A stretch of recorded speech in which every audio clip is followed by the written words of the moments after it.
同你講故事。各位大朋友、小朋友，你哋好啊！多謝你哋撳入呢一個 channel，同你講故事。我哋呢一個 channel 呢，就會定期向大家分享唔同類型嘅故事㗎。希望你哋可以俾一個 like、subscribe 咗呢個 channel，同埋分享呢個 channel 俾你哋身邊嘅朋友仔一齊聽。好啦，咁我哋而家開始啦。今次我想同大家分享呢一本故事書，叫做《我可以很平靜》。首先，我哋要多謝呢一本書嘅作者蘇珊·韋爾德，繪圖彼得·雷諾茲，同埋翻譯劉清嫣。多謝佢哋創作咗呢一本好有意思嘅故事書啊！好啦，我哋一齊而家睇下呢一本故事書講咩啦。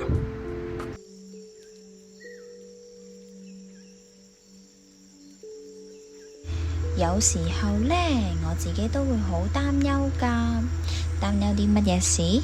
就係擔憂接住落嚟可能會發生嘅事啦，亦都會擔憂住以前所發生過嘅事㗎。呢啲嘅想法一直都喺我個腦袋裏邊，就好似急速嘅流水，一路流，一路流。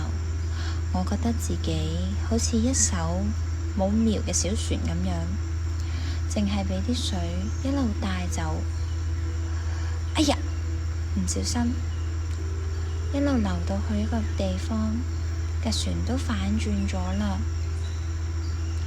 我停落嚟，深呼吸，然後話俾自己聽，唔緊要。我感受腳下踩嘅地面，企穩雙腳。咦？我開始留意到喺呢一度，同埋喺而家呢一刻，我個想法開始慢慢定落嚟啦，個心亦都變得清澈透明。我好平靜，我見到自己嘅擔憂慢慢變輕、破掉，然後慢慢消失。我放手，讓嗰啲事離開。我可以將我心裏邊嘅感受大聲咁講出嚟。我了解我自己嘅，其實我都能夠對其他人友善㗎。我亦都會做出一啲嘅改變，例如我會將一啲嘅穀物分俾一啲嘅小動物去食。啲穀物都好神奇啊！佢哋跌進咗泥土裏邊，經過雨水，慢慢成長，變成咗一棵樹。我要擁抱呢一棵樹，多謝佢咁美麗、咁強壯。我同大自然連結喺一齊啦，坐喺樹嘅旁邊。我一直望住天邊嘅雲彩變化，哇！真係好神奇，亦都好得意啊！我可以嘗試到、聞到、觸摸到、聽到同埋睇到身邊嘅一切。我用心去感受，原來我都可以感受到自己嘅呼吸，充滿住成個身體㗎。我好細心咁樣去察覺下自己嘅身體，而家就連水都好平靜啦。我揾到自己嘅苗，每件事都好好啊。我唔需要為咗過去或者未來去擔憂，只要留意而家呢一刻，我活在當下。我好平靜，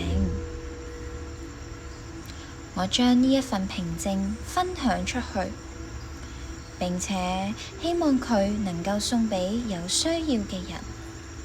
我希望大家都可以變得平靜，大家都能夠去了解到自己，睇到自己嘅美好，自己能夠去表達一啲嘅善意，同埋有同理心。最後，希望大家能夠學識活在當下。庭可能有啲急躁嘅時候，學習停落嚟，去自己察覺下，揾一個地方屬於自己，去感受到自己嘅故事。我就講到呢一度啦，唔知各位小朋友同埋大人鍾唔鍾意呢本故事書呢？我就好鍾意呢本故事書啦，因為我可以學習到點樣可以做一個正確嘅選擇，同埋去管理自己嘅情緒。有時候喺日常生活裏邊，我哋嘅情緒有時可能會影響到我哋做嘢㗎。